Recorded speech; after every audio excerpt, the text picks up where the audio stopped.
चैनपुर गांव का एक भोला भाला गरीब लेकिन हुनरमंद मोची था। वह अपनी पत्नी कलावती और बेटे कालू के साथ रहा करता था और मोची का काम किया करता था। लेकिन गांव में भी मॉडर्न चप्पल जूते आ जाने के कारण उसका धंधा बंद होने के कगार पर था, क्योंकि आजकल लोग नए नए डिजाइन के जूते व चप्पल पहनते थे और हाथ से बनाई हुई चप्पल उन्हें पसंद नहीं आती थी। ऐसे ही एक दिन कलावती सुंदर से कहती है, सुन रहे हो जी, कालू ने कल से कुछ खाया नहीं है, सूख कर कांटा हो गया है, घर में कुछ खाने को नहीं है। ओह, तो इसमें पूछना क्या था, साहब जी की दुकान से कुछ ले आती खाने के लिए। कल साहब जी की दुकान पर गई थी आटा लाने, लेकिन दुकानदार ने साफ मना कर दिया। बोला कि पहले का हिसाब चुकता करो, उसके बाद राशन मिलेगा। बात तो सही कह रहा है, साहब जी का बकाया ज्यादा हो भी गया है, पर क्या करें, कोई कस्टमर आता ही नहीं है दुकान पर। सब बगल के बाजार में खुले मॉल से मशीन से बने जूते ले आते हैं। तो शहर में जाकर ही कुछ काम क्यों नहीं करते? शहर में कमाई अच्छी है, क्यों ना वहीं चलें? तभी अचानक ही सुंदर को उल्टी हो जाती है और वह कराहने लगता है। बाबूजी, क्या हुआ आपको? ठीक तो है ना आप? कुछ खाने को दे दो, बहुत जोर से भूख लगी है, अब नहीं बचूंगा, मरे जाऊंगा मैं। कलावती, बाहर से कुछ घास ला कर ही दे दो, नमक छिड़क कर उसे चिबाऊंगा तो भूख तो कम होगा ना। ये आप कैसी बात कर रहे हो? कैसे दे दूं जी? पूरे घास पर तो बकरी और कुत्ते का मलमूत्र है, और आप कह रहे हो वो घास मैं आपको दे दूं खाने को? कोई बात नहीं, उसे धोकर ही दे दो, नहीं तो यह भूख मेरी जान लेकर ही जाएगी। पर 2 दिन से आप वही चबाकर खा रहे हैं, अभी इसी कारण आपको उल्टी हुई है। उल्टी में सारा घास ही निकला है। हे भगवान, हमारी मदद करो। कालू, अब मैं नहीं बचूंगा, तुम्हारे हाथ में जो बैगन है वही ही दे दो, खा लेता हूँ।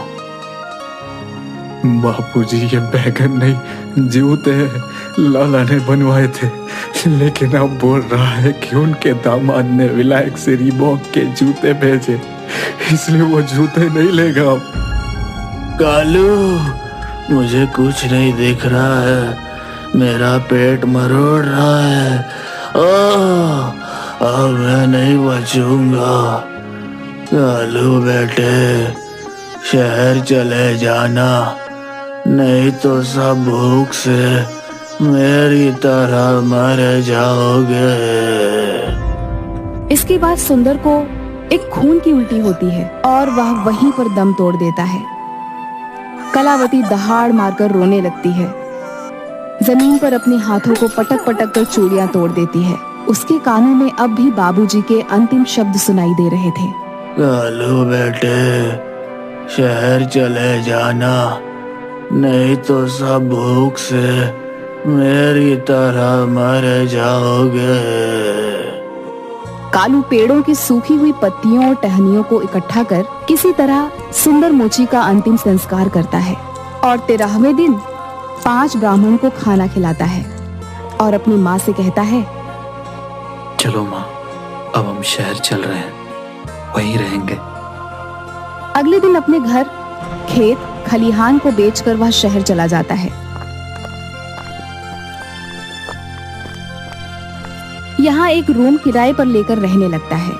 वहीं बगल के रूम में रहने वाला अय्यर नारियल पानी बेचता है और दूसरे रूम में चनाचूर बेचने वाला झबरू बंगाली रहता है। एक दिन, ओ दादा, अरे कहाँ से हो? जब से आए हो गुमशुदा बन चुपचाप बैठे रहते हो, कोई काम धंधा ढूंढे या नहीं?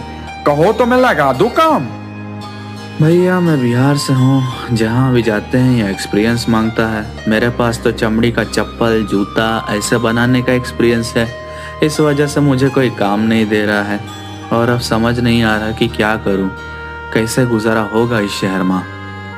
हैं? मेरा नाम है अय्यर पानी वाला, जूता ही बनाओ तुम? सफेद हो या काला, ये मॉल सब में जल्दी लगेगा ताला, क्योंकि हो रहा है गड़बड़ छाला। कैसे करूं स्टार्टर भाया, कोई नहीं दे रहा लोन, बैंक हो या लाला। कोई नहीं भाया, लोन देगा तुम्हें अय्यर पानी वाला, एडवर्टाइजिंग करेगा झबरू चनाचूरा वाला। भाया मैं खूब मेहनत करूंगा और ईमानदारी से काम करूंगा, जल्दी ही तुम लोगों का पैसा लौटाने को कोशिश करूंगा। ओ दादा, ईमानदारी की बीमारी को बंद करो ताड़ाताड़ी। जैसा पैसेंजर वैसे चलाओ गाड़ी, तभी चमकेगा बिजनेस तुम्हारी। झबरू बंगाली और अय्यर नारियल पानी वाले से लोन लेकर कालू मोची एक छोटा सा दुकान सुंदर शू स्टोर खोल देता है। उसके जूते सुंदर और टिकाऊ होते हैं। जल्द ही वह शहर के कस्टमर्स के टेस्ट और डिमांड को पहचान जाता है और उन्हें पसंद आए ऐसे जूते बनाने लगता है। अय्यर नारियल पानी वाला और झबरू चनाचूर वाला बिजनेस बढ़ाने में उसकी मदद करते हैं। आ जाए, अपने साइज के जूते ले जाए, सुंदर सैडोल और सस्ता, झटपट नाप दे जो रास्ता। भाई मेरे साइज के जूते यहाँ मिलेंगे क्या? मुझे भी जूते बनवाने हैं। मोटे पतले हो या पहलवान, या हो कहीं के वो सुल्तान, सबके लिए यहाँ जूता है श्रीमान। जाओ जाओ अंदर जाओ, सब है हमारे पास। आइए पहलवान जी, आप लोगों की मजबूती को ध्यान में रखकर मैंने इस जूते में गेंडे का चमड़ा यूज किया है। ये देखिए, बिल्कुल आपके लिए ही बना है ये जूता। अच्छा, जूता नहीं फटेगा इसका कोई गारंटी मिलेगा क्या? मेरे जूते हर 5 महीने में फट जाते हैं। मैं इस बात से बहुत परेशान हूँ। कितना ही महंगा जूता ले लूं, कोई भी नहीं टिकता है। तुम्हारे जूते की क्या गारंटी है? कुछ महंगा पड़ेगा, लेकिन 1 साल की गारंटी मिलेगी। इस बीच अगर जूता फट गया तो दूसरा मिलेगा। कोई बात नहीं, मुझे बस जूते अच्छे चाहिए, पैसे की कोई दिक्कत नहीं है। बताओ कितने लगेंगे? जी 22,000 के एक, लेकिन आप नेशनल लेवल के पहलवान हैं, इसलिए 15,000 दे दीजिए। ठीक है जी, जूते पैक कर दो। बस अभी पैक कर देते हैं जी, अगली बार जरूर आइएगा।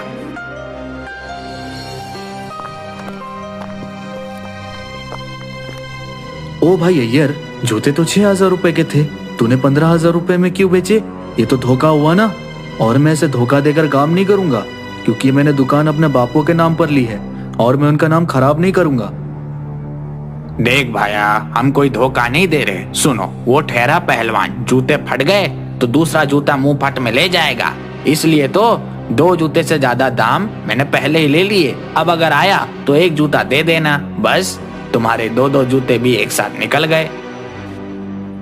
फिर तो ठीक है, वैसे आइडिया तो सही है, लेकिन तरीका गलत है। दादा, आप बहुते भोले हो। इसी जूते को मॉल में या शोरूम में 20,000 से 22,000 रुपए में बेचेंगे, जिसमें advertising charges, staff charges, AC charges आदि एक कर लेंगे। आप दादा बढ़िया और मजबूत टिकाऊ सामान दे रहे हो, इतना पैसा तो लेना ही चाहिए। अरे सर, इसमें कोई चीटिंग नहीं है सर, इसे सेल्स स्किल्स कहते हैं। बड़े बड़े ब्रांड भी 200 रुपए के सामान को 2,000 रुपए में बेचते हैं। बड़े बड़े सेलिब्रिटी से ऐड करवाते हैं और पैसे हमसे दिलवाते हैं। ऐसे ही धंधा किया जाता है। अभी तुम इस शहर में नए हो, धीरे धीरे सब सीख जाओगे। भाई तुम लोगों का बात तो हमारे पल्ले नहीं पड़ रही है, लेकिन अपना बुद्धि लगाकर तो बाप खो चुका हूँ। अब देखते हैं तुम लोगों का तरीका से क्या होवत है। आओ भैया आओ, दीदी बाबू आओ, अपने बच्चे के लिए सुंदर जूता ले जाओ। आपको लगेगा कम दाम, बच्चे को मिलेगा आराम। मैडम खड़ी है दूर, बच्चे के लिए फ्री है चनाचूर।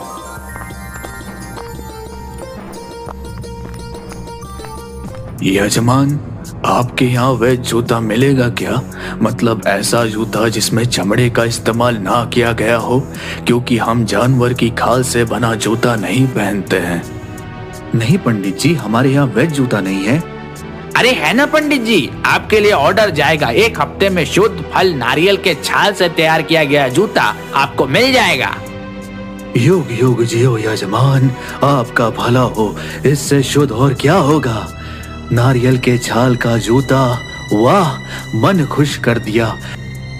ये लो बेटा 1,000 रुपया एडवांस। कस्टमर लक्ष्मी होता है और लक्ष्मी को कभी ठुकराना नहीं चाहिए। जो आता है आने दो। जल्द ही तीनों की मेहनत रंग लाती है।